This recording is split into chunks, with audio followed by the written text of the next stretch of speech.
Good evening, ladies and gentlemen. Welcome to Text Messages The Resurrection. My name is Rick Tex. I'm the parasite of the show. We broadcast out of Elk River, Minnesota, which at this time of the year has an average high of about 25 degrees and an average low of about 10 degrees. So needless to say, we're glad to be indoors. Now, lately we've been trying to upgrade some equipment around here. We've upgraded the sound lately. Well, we've changed it. A lot of times we'll quote unquote upgrade things, but they're not actually better. Fortunately, the sound does seem like it has achieved a higher quality, higher plane of existence. It's got to the next level. What we've seen before is it doesn't pick up any of the ambient background noises, because there are a few things that run. There's some fans in the computer that are running. Maybe some lights will make some buzzing, freezer will make some noise. And then occasionally we might have a fridge that kicks on or a space heater, something like that. A lot of things make noises. That's just reality. Unless you get one of those rooms with a bunch of cones everywhere, you're going to have noise in pretty much anywhere you are. Yeah, we do have blankets and everything, but they don't really absorb that much noise. Enough noise, but looks like the microphone is probably on the right path. Now, we may upgrade to a 4K UHD camera in sometime in the near future, but to do that, we'd probably have to upgrade our computing system. And we're not quite ready for that yet. It looks like there's a lot of stuff out there. Right? Intel's got their 9th generation processor, and then who knows what graphics cards are available and all that stuff too. To get the best of the absolute best, we'd probably be 3,000 to 4,000. Which, given Text Messages The Resurrection's budget, that'd probably be like a drop in the bucket. But it's still something that you don't want to just get and then find out that you have a weaker link down the chain. Because that's sort of the thing with broadcasting, just finding the weakest link. Now, say for example, you're streaming. Well, if you're streaming UHD and 60 frames per second, you might have an internet connection that's not up to the speed or the specifications that you need it to be. But you might have some inherent difficulty in your computer. Maybe your graphics card is junky, or your processor is junky, or your RAM is not good. The RAM on the graphics card. So there's a lot of things to consider. And yeah, you could just back a dump truck up to a landfill and start dumping money into it. But we generally like to research things and see what's actually valuable, and then just take things individually.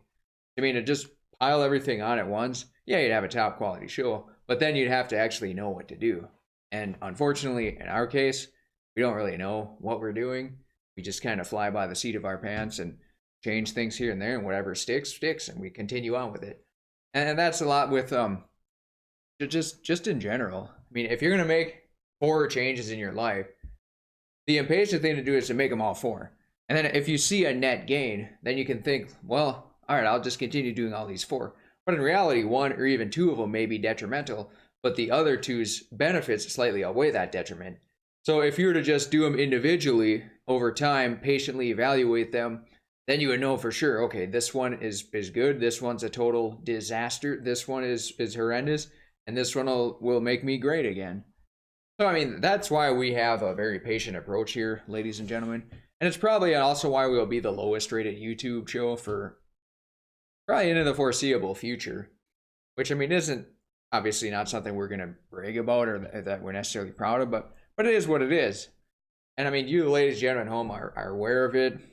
So you kind of know what's going on. You're in the loop, so to speak. Now, with that being said, what we wanted to discuss today, came across a very interesting and intriguing article. And you may have heard about nascent iodine before. Now, originally, not as of 10 years ago, nascent iodine was generally, you can get it out of clean soils. And in some Himalayan pink sea salt apparently has iodine. And then the iodine in the salt, the fortified, it's bonded with the potassium. So apparently it's not really readily bioavailable to your body, which is why you want to have cleaner sources. And usually the deep earth sources are better. Natural gas mining, when they have to drill into the really deep underneath the ground, those have the best sources of iodine. Deep ocean, algae and kelp and things like that, those also had some pretty good sources of iodine. So if you are looking for good sources of natural iodine, generally sea creatures, sea meats will have them, or just sea algae, kelp, things like that, seaweed. So what we found, what the article that we found though is trace minerals from deep within the ocean found to increase blood flow and reduce inflammation in the brain. So one of the ideas is, and in the theories or hypotheses floating around, was that ingesting deep ocean materials may replenish incomplete molecular complexities that we don't have available on the surface of the earth here. Because if you think about it, the deep sea, the deep ocean is actually explored less than outer space. I mean, to actually get a submarine that goes really deep under the ground, it needs to withstand enormous amounts of pressure. And we just haven't really done that. We haven't really brought the necessary equipment down there. Plus, water attenuates electrical waves a lot, which is usually what we communicate with. See, when we're out in the air and while we're in the atmosphere, we can send signals on carrier frequencies all day and night. And if it rains, yeah, they'll still send, but you might have some other complications with solar flares or solar storms or whatever they call them. But when you go underneath the water, signals attenuate a lot quicker. So we have problems with water is basically what the whole gist of it is here. But deep oceans, the studies indicate that the consumption of deep ocean minerals before, during, and after exhaustive cycling is associated with significantly elevated levels of cerebral hemoglobins or proteins in the red blood cells, which carry the oxygen in and the carbon dioxide out. They found that they did a study with people that are 21 years old and 47 years old, and the people that were older actually had a bigger benefit. So what that would lead you to believe, there's other factors too, but one of the factors is that the more and the longer you live, then the less you're able to replenish these very rare minerals, and then your body needs them more and more. So when you eat them at an advanced age, then you're able to benefit more than at a younger age, because your cells continually break down and replicate. So if you're missing a vital mineral, your cell isn't going to break down to its full potential.